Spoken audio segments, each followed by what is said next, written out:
কল্যাণী ইউনিভার্সিটির আন্ডারে নদিয়া এবং মুর্শিদাবাদ জোনের মধ্যে যে সমস্ত কলেজ রয়েছে প্রত্যেকটা কলেজে তোমরা যারা পাস কোর্সের স্টুডেন্ট রয়েছো বিএ জেনারেল, তো তোমাদের যাদের 6 সেমিস্টারে ডিএসসি ইতিহাস সাবজেক্টটা রয়েছে, তো ডিএসসি ইতিহাসের সম্পূর্ণ সিলেবাস, নম্বর বিভাজন, বেস্ট বুক সমস্তটা নিয়েই আজকের এই ভিডিওতে আলোচনা করব।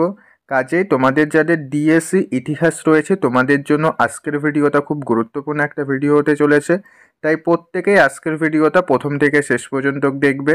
ভিডিওটা ভালো লাগলে ভিডিওতে অবশ্যই একটি লাইক করে দেবে এবং আজকের ভিডিওটা তোমার বন্ধুদের মধ্যেও শেয়ার করে দেবে। ওকে, তাহলে চলো ভিডিওর মেন বিষয়ে আসা যাক। তো ফার্স্টে তোমরা দেখে নাও তোমাদের ডিএসসি ইতিহাস সিলেবাসে মোট কতগুলো টপিক রয়েছে।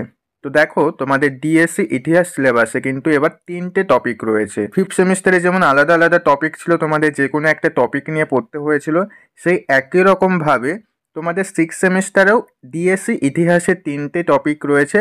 3টে টপিকের মধ্যে থেকে যে কোনো একটা টপিক তোমাদেরকে নিয়ে পড়তে হবে। প্রথম টপিকে রয়েছে বাংলাদেশের স্বাধীনতা থেকে আজ পর্যন্ত ইতিহাস, অর্থাৎ বাংলাদেশের ইতিহাস। 2 নাম্বার টপিকে থাকবে হচ্ছে আফ্রিকার ইতিহাস। 3 নাম্বার টপিকে থাকবে হচ্ছে ভারতের নারীদের ইতিহাস। তো এই 3টে টপিকের মধ্যে থেকে তোমাদের যে কোনো একটা টপিক পড়তে হবে।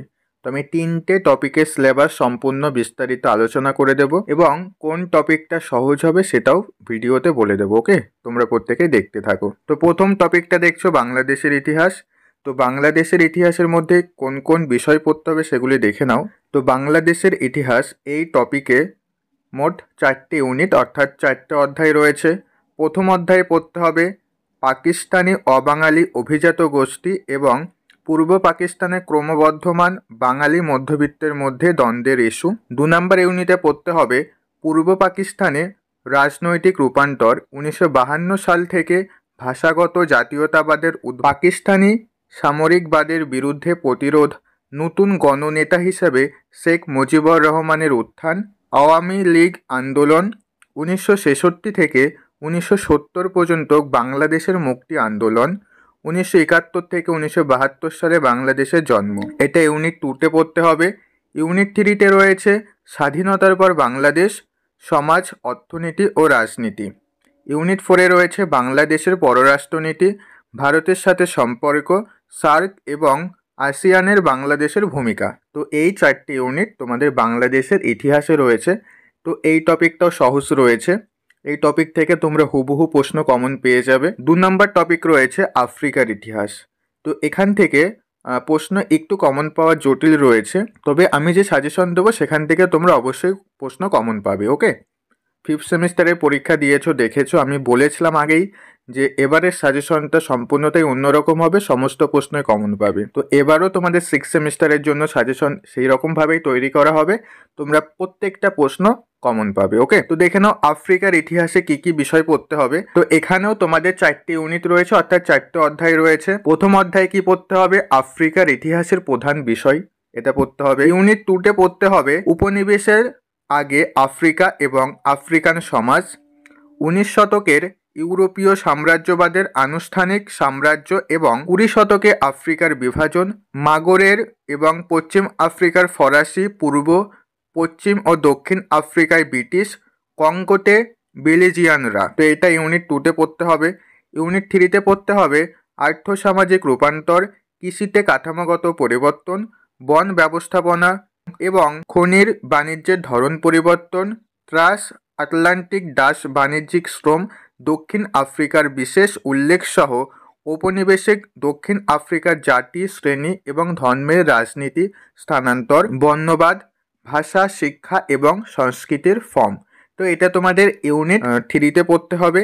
ইউনিট 4এ রয়েছে Algeria, Ghana, Kenya, Congo, Angola এবং দক্ষিণ আফ্রিকার জনপ্রিয় বিক্ষোভ, বিদ্রোহ এবং জাতীয় মুক্তি আন্দোলন, কৃষক ও শ্রমিকের ভূমিকা, জাতীয়তাবাদী আন্দোলন। তো এটা তোমাদের আফ্রিকার ইতিহাসের সিলেবাস রয়েছে, এই 4টে অধ্যায় তোমাদের পড়তে হবে। এবার তোমরা চলে আসো 3 নম্বর টপিক, এটা হচ্ছে ভারতের নারীদের ইতিহাস। এই টপিকটা হচ্ছে সবথেকে সহজ, ঠিক আছে? তো আমি তোমাদের প্রত্যেকেই সাজেস্ট করব এই ভারতের নারীদের ইতিহাস এই টপিকটা পড়ো, তা না হলে বাংলাদেশের ইতিহাস। তো এই দুটোর মধ্যে যে কোনো একটা পড়বে।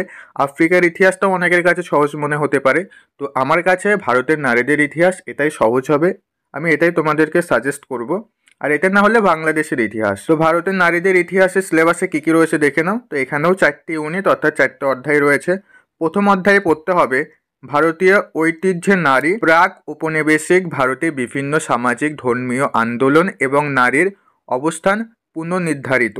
ইউনিট 2তে পড়তে হবে নারীবাদ ভারতীয় প্রেক্ষাপটে ঔপনিবেশিক আধুনিকরণের সময় 19 শতকে ভারতের নারীর প্রশ্নের পুনর্বিবেচনা করেছেন, সতীদাহ ও পরদাহ নিয়ে বিবর্তন। ইউনিট 3-এ পড়তে হবে নারী প্রশ্নে জাতীয়তাবাদী প্রস্তাব, ভারতের স্বাধীনতা আন্দোলনে নারীরা। ইউনিট 4-এ পড়তে হবে উত্তর ঔপনিবেশিক ভারতে উদীয়মান নতুন মহিলা সংগঠনগুলি এবং তাদের প্রান্তিকতার বিরুদ্ধে লড়াই, ভারতীয় সাহিত্য এবং শিল্পে মহিলারা। তো এই 4টে ইউনিট তোমাদের ভারতের নারীদের ইতিহাসের সিলেবাসে রয়েছে, তো এই বিষয়গুলি পড়তে হবে। সম্পূর্ণ সিলেবাসটা আমি আলোচনা করে দিলাম। এবার আসা যাক যে তোমাদের পরীক্ষা কত নাম্বারের হবে। তো তোমাদের 5th সেমিস্টারে যত নাম্বারে পরীক্ষা হয়েছিল 75 নাম্বারের, সেম প্রশ্ন বিভাজনটা একই থাকবে। তো এটা আমি আর আলোচনা করছি না, তোমরা প্রত্যেকেই জানো 2 নাম্বার, 5 নাম্বার, 10 নাম্বারের প্রশ্ন থাকবে, কতগুলো করে থাকবে প্রত্যেকেই জানো। তো সেগুলো আলোচনা করতে গেলে ভিডিও আরও অনেকটাই বড় হয়ে যাবে, তো আমি অত ডিটেলসে বলছি। এবার আসা যাক বেস্ট বুক, অর্থাৎ কোন বুকটা কিনবে। তো দেখো কল্যাণ ইউনিভার্সিটির আন্ডারে অনেক পাবলিকেশনের বই পাওয়া যায়। আমি তোমাদের দুটো পাবলিকেশনের নাম বলছি, যে পাবলিকেশন এবং এলিজা বুক কনসার্ন। এই দুটো পাবলিকেশনের বই সব থেকে ভালো।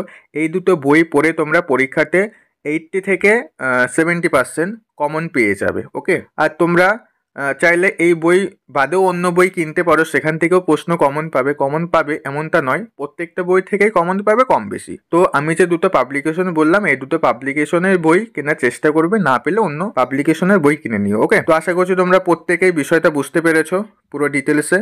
তো ভিডিওটা ভালো লাগলে ভিডিওটা অবশ্যই একটি লাইক করে দিও, এবং এর পরবর্তী কোন সাবজেক্টের সিলেবাসের প্রয়োজন অবশ্যই ভিডিওর কমেন্টে জানাবে।